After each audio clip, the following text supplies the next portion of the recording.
할렐루야.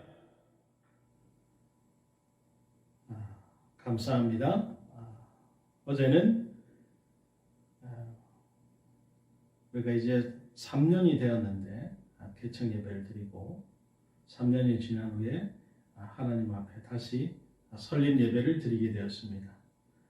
설립 예배를 통해서 다시 한번 우리 예수은혜 교회가 새롭게 되고 하나님 그 은혜 안에서 더 성장해 나가는 귀한 예배 교회가 되기를 원합니다.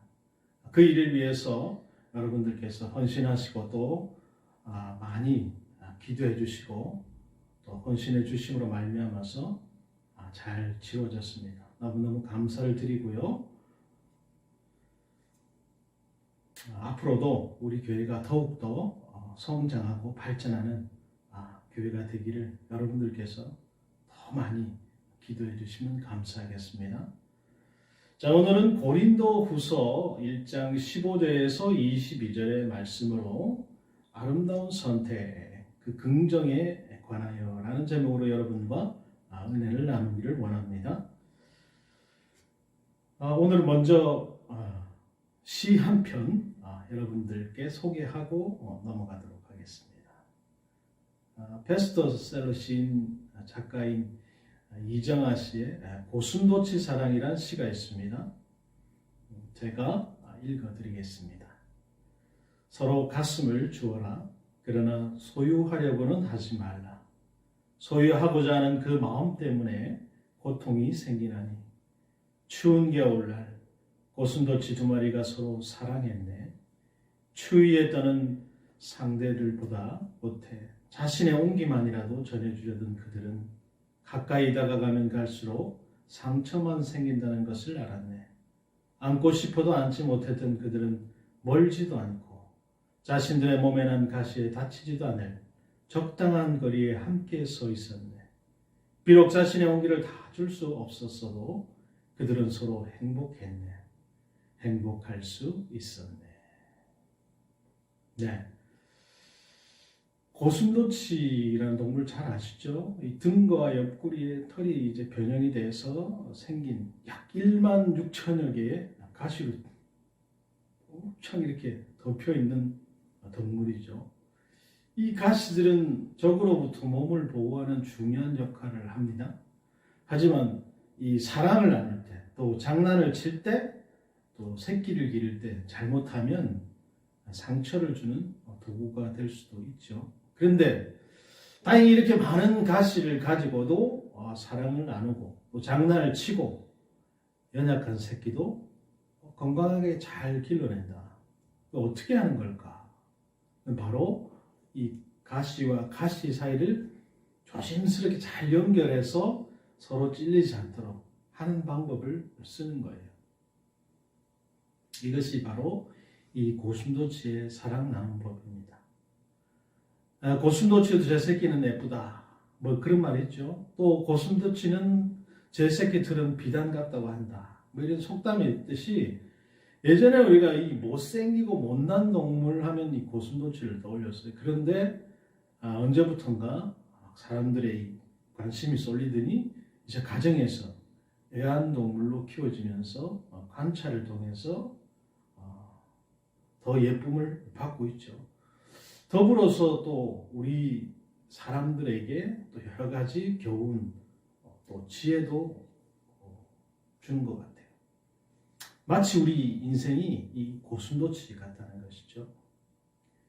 우리가 살아가는데 이 외로움 때문에 이웃들에게 접근했다가 의도치 않는, 피할 수 없는 상처를 안고 인생을 살아가는 경우가 있다는 거죠. 그래서 별 수 없이 거리를 두고 살면서 이 시인의 말처럼 그것을 행복이라고 불러야 하는 슬픈 인생. 또 그러다가 이런 상처를 감당하지 못할 정도로 받게 되면 우리는 사람을 신뢰하지 못하는 상황까지 가게 됩니다. 아니 더 나아가서 이런 상처를 주는 사람들로 가득한 인생 자체에 대해서 아주 냉소적이고 부정적인 사람이 되어버리고 마는 것입니다. 자, 오늘 이 바울 사도가 그리스도인이 되고 이제 사도로 부르심을 받은 후에 받은 그 가장 큰 상처, 그것은 그가 복음을 전해준 사람들 중에 자신을 배척하는 사람들이 일어났다는 것입니다. 내가 열심히 하나님의 일을 하고 전했는데 나를 믿어주지 않고 나를 배척하는 사람이 있다. 대단히 큰 상처죠. 바울이 세운 교회에 바울이 떠난 후에 바울의 그 사도권에 이의를 제기하는 사람들이 막 일어나기 시작했어요. 아마도 이 바울의 인정을 받지 못했던 지도자들이나 아니면 율법주의를 강하게 가르치던 사람들 사이에서 이런 바울 배척 운동이 일어난 것 같죠. 특히 이런 사람들이 이제 이 고린도 교회 안에 적지 않이 많이 있었어요. 이런 운동에 기름을 붓는 사건이 일어나게 되는 건데, 그것은 바로 바울이 고린도 교회를 방문하겠다고 약속을 해놓고 그 약속을 지키지 못하게 되자 바울도 바울이 전한 메시지도 믿을 수 없다. 이런 비난이 강력하게 일어나게 된 것입니다. 오늘로 치면 가짜 뉴스가 그냥 막 걷잡을 수 없이 퍼져가는 것이죠. 본문은 이런 비난과 오해에 대한 바울의 해명이 나와 있어요. 한마디로 이 해명의 내용은 나를 좀 믿어주십시오. 그리고 우리 서로 좀 믿고 삽시다. 라는 그런 말이에요. 이 상처 많은 세상에 그럼에도 불구하고 우리가 부정적 인생관이 아닌 서로를 좀 믿고 긍정을 선택하고 살아야 할 이유를 설득하고 있는 것입니다. 자, 여러분, 우리가 긍정의 삶을 살아야 하는 이유는 무엇 때문입니까? 그 첫 번째는 여러분 바로 우리 하나님 때문이에요. 여러분 18절을 한번 보십시오. 하나님은 미쁘시니라 우리가 너희에게 한 말은 예하고 아니라 함이 없노라. 무슨 말입니까? 나는 미쁘신 하나님, 미쁘시단 말에 제가 뭐라고 얘기했습니까? 신실하다고 했잖아요. 신실하신 그 하나님을 믿는 자인데 그 하나님을 보고서라도 나를 좀 믿어달라라고 하는 거예요. 그리고 너희에게 한 말에 대하여 약속을 내가 반드시 지키겠다는 것입니다.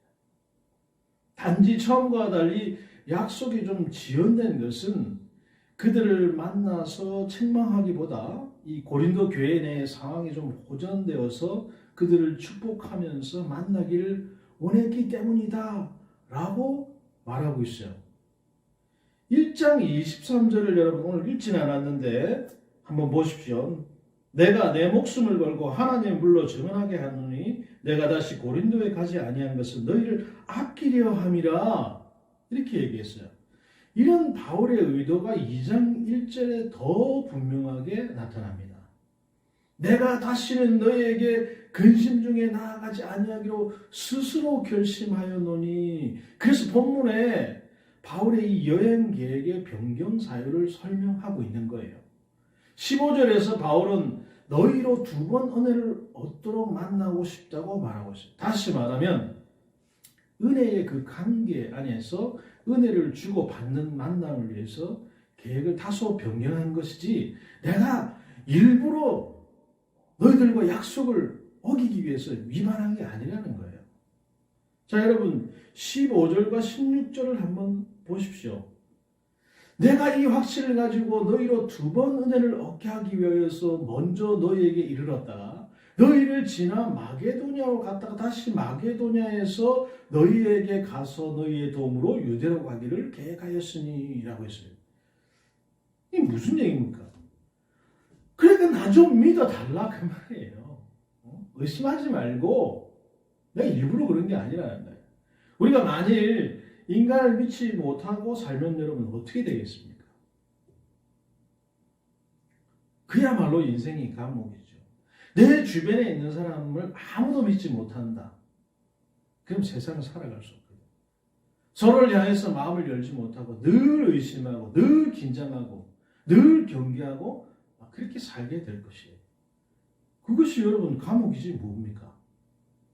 물론 우리의 그 이웃을 향한 믿음이 배신으로도 돌아오고 또 하나의 상처로 돌아온다고 할지라도 우리는 여전히 인간을 믿을 수밖에 없는 거죠. 설령 내가 속더라도 믿을 수밖에 없죠.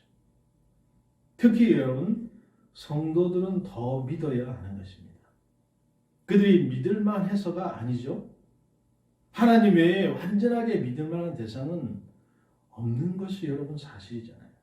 성경을 통해서도 우리가 삶을 통해서도 알 수 있는 게 하나님 외에 믿을 건 없어요.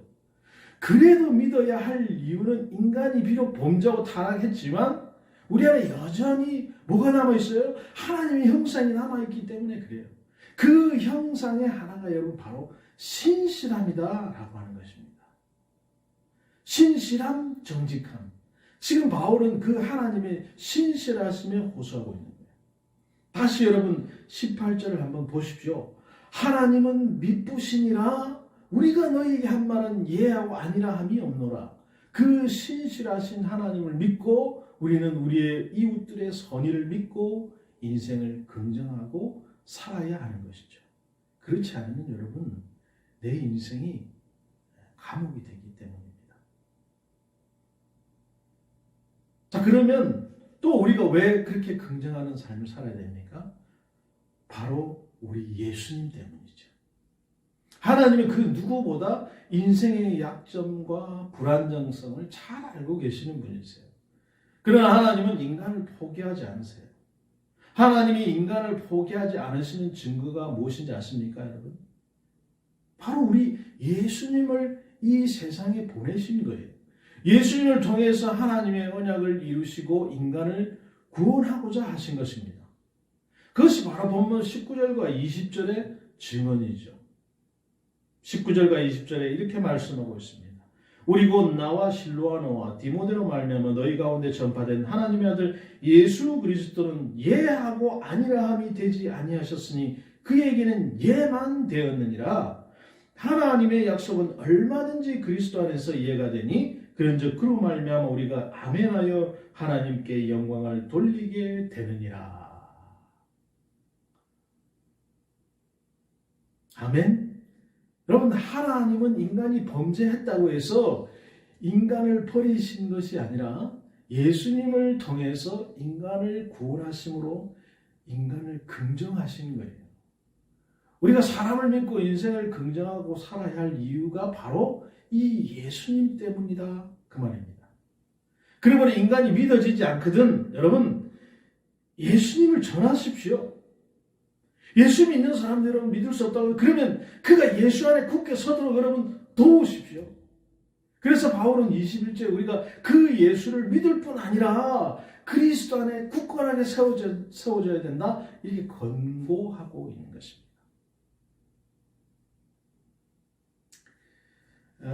한참 요즘 유행하고 있는 드라마가 뭡니까 여러분? 오징어 게임이라는 드라마잖아요. 대부분 제가 지난번에도 한번 말씀드렸습니다만 사실 별거 아닌 것 같은데 대단히 큰 영향력을 발휘하고 있는 드라마가 됐어요. 거기에 여러분 보면 주인공들이 여러 명 나오잖아요. 그 중에 여러분 생각해 볼 때 참 안타깝게 생각하는 물론 거기에 있는 사람들은 돈에 또 경제적인 문제 때문에 거기 게임에 참여를 해서 1등이 되고자 하는 것이죠. 근데 제가 생각해 볼 때 참 안타까운 캐릭터가 하나 있어요. 그게 뭐냐면 바로 그 1등한 친구죠. 주변에서는 대단히 능력이 있는 사람이고 대단히 훌륭한 친구라고 다 알고 있었어요. 재능이 뛰어났어요. 근데도 너무 많은 욕심을 부리죠. 왜냐하면 좀 더 내가 더 높은 곳, 더 남들보다 더 앞서는 곳. 그래서 어떡합니까? 결국 회사의 그 자금을 횡령을 해서 자기가 잘못 투자하는 바람에 완전히 말아먹게 되는 것이죠. 결국 그래서 그 게임에 참석을 하고 결국은 나중에 비참한 죽음을 맞이하지 않습니까? 그가 그 상처를 치유를 받고 새 인생을 사는 그 유일한 희망이 될 수 있는 것은 바로 그럼 뭘까? 예수를 믿는 건데 그런데 그럴 수가 없다는 것이죠.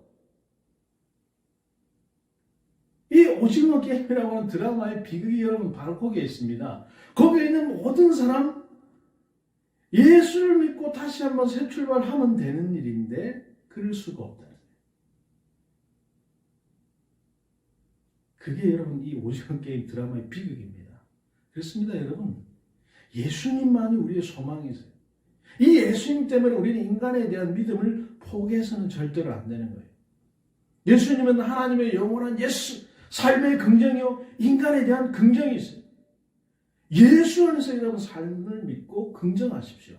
그리고 인간을 믿고 아멘하는 삶, 긍정의 삶을 살아내시는 여러분들이 다 되시기를 주님의 이름으로 축복합니다. 마지막으로 여러분 무엇 때문에 우리가 긍정하는 삶을 삽니까? 바로 이 성령님 때문이라는 거예요. 바울이 고린도 교우들에게 자신을 믿어달라고 호소를 하면서 이런 믿음의 또 하나의 근거가 우리 마음에 거하시는 성령님이다 이렇게 말씀하고 있어요. 21절과 22절에 보니까 우리를 너희와 함께 그리스도 안에서 굳건하게 하시고 우리에게 기름을 부으신 이는 하나님이시니 그가 또한 우리에게 인치식으로 보증으로 우리 마음에 성령을 주셨느니라. 아멘. 여러분 우리 마음에 성령을 주셨다. 그리스도인을 포함해서 모든 인간은 아직도 죄인이요 그 오류의 가능성을 안고 살아가는 존재들입니다. 그런데 여기서 바울이 감히 자신을 믿어달라고 말씀할 수 있었던 가장 중요한 이유는 자신 때문이 아니에요. 사실 인간의 가장 심한 실존적인 고민은 나도 나를 믿을 수 없다는 것이죠. 내가 나를 믿을 수가 없어. 그러나 하나님의 영이신 그 성령이 우리 안에 거하시면 우리의 오류조차도 결국은 하나님의 선을 이루는 도구가 되게 하시고 또 우리를 이끄신다. 여러분 그게 성경의 가르침입니다. 로마서 8장 여러분 뭐라고 얘기하고 있습니까? 로마서 8장 26절 여러분 이와 같이 성령도 우리의 연약함을 도우시나니 우리는 마땅히 기도할 바를 알지 못하니 오직 성령이 말할 수 없는 탄식으로 우리를 위하여 친히 간구하시느니라. 아멘. 여러분 도우시는 성령께서 친히 우리를 간구하신다는 거예요. 우리를 도우시는 성령의 간구의 내용이 무엇입니까? 8장 27절과 28절에 여러분 한번 보십시오. 더욱더 그 내용이 자세하게 나와 있어요. 마음을 살피시는 이가 성령의 생각을 아시나니 이는 성령이 하나님의 뜻대로 성도를 위하여 간구하시니라. 우리가 알거니와 하나님을 사랑하는 자 곧 그의 뜻대로 부르심을 입은 자들에게는 모든 것이 뭐요? 합력하여 선을 이루느니라. 여러분 여기 모든 것 안에는 우리가 받은 그 상처, 배신, 손해, 모욕감 이 예외가 아니에요.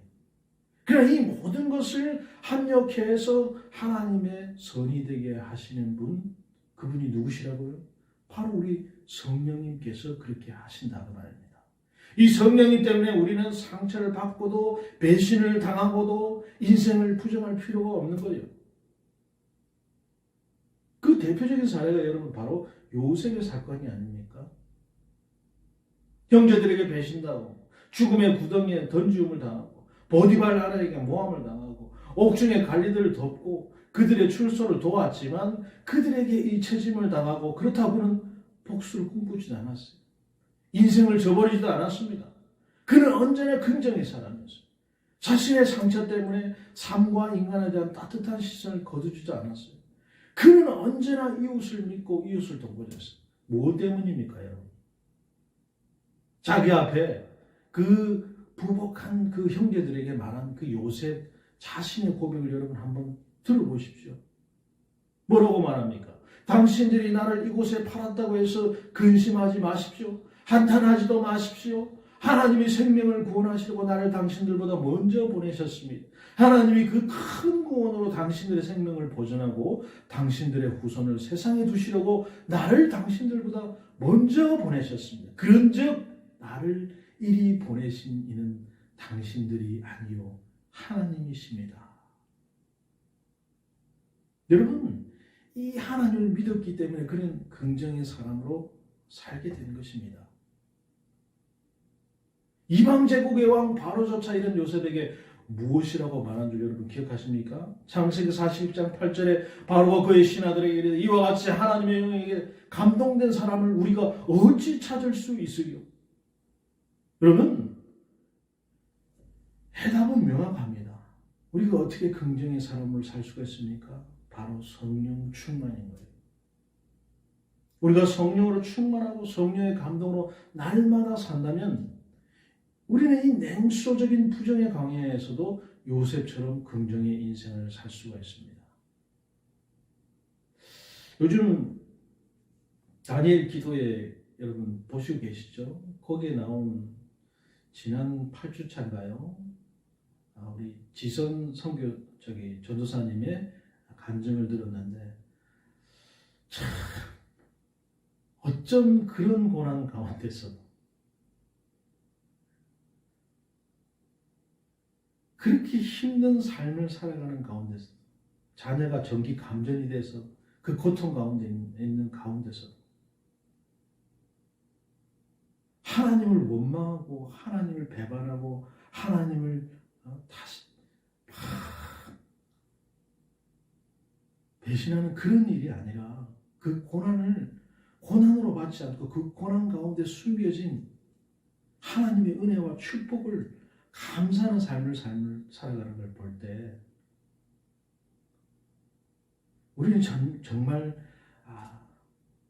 그런 고난이 우리에게 닥친다면 여러분 내가 다치는 것보다 내 자녀가 다치는 것이 여러분 가슴이 더 아프지 않습니까? 그럼에도 하나님 붙들고 그 고난을 축복으로 생각하는 긍정의 삶을 사는 것이 모습을 볼 때 누가 그렇게 합니까, 여러분? 성령께서 그렇게 하시는. 2007년 4월 8일에 그 터키에서 순교한 독일 선교사 틸만의 가족이 보여준 용기도 바로 이런 긍정의 신앙이라고 저는 생각하는데,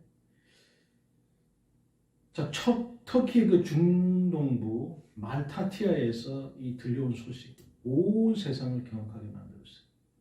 틸만과 그와 함께 사회가 된 현지의 터키인 2명이 이제 이슬람 원리주의자들 5명에게서 체포돼가지고 3시간을 고문당한 후에 칼로 목베임을 당하고 온몸에 칼로 난자를 당한 채 죽어간 것입니다. 그런데 이 사건 직후에 그 터키의 공영 TV 방송에 출연한 틸만 부인의 선교사는 나와 내 가족은 내 남편을 살해한 이들을 그리스도의 이름으로 용서합니다. 이렇게 선언하면서 용서의 가치를 모르는 그 이스라엘 국민들을 경악하게 만들었습니다. 아나운서가 묻습니다. 그러면 당신은 이제 독일로 돌아가겠습니까? 라고 묻자 그녀는 침착하게 이렇게 대답합니다. 아닙니다. 나는 내 남편의 시체를 내 남편이 사랑한 이 땅 마라타에 묻을 것입니다. 우리 가족은 여기서 9년 6개월을 살았습니다. 이것은 우리의 새로운 고향입니다. 나의 아이들은 여기서 계속 학교에 다닐 것이고 우리는 남편 무덤에 꽃을 들고 자주 방문할 것입니다. 그리고 예전처럼 우리는 우리 이웃들에게 예수 그리스도의 사랑을 나누며 살아갈 것입니다. 여러분, 이보다 더 위대한 긍정의 삶이 어디 있겠습니까? 이 7만 부인 어떻게 이런 고백을 할 수 있습니까? 바로 하나님 때문이죠. 바로 예수님 때문이죠. 바로 성령님 때문이에요. 그러면 동일한 하나님, 예수님, 성령님이 함께 하신다면 우리들의 인생의 상처를 넘어선 그 긍정의 삶을 여러분 선택하시겠습니까? 내가 받은 상처에도 불구하고 용서를 선택하고 또 믿음과 사랑을 선택하는 위대한 그 긍정의 삶을 살아내시겠냐 그 말이죠. 사랑하는 여러분,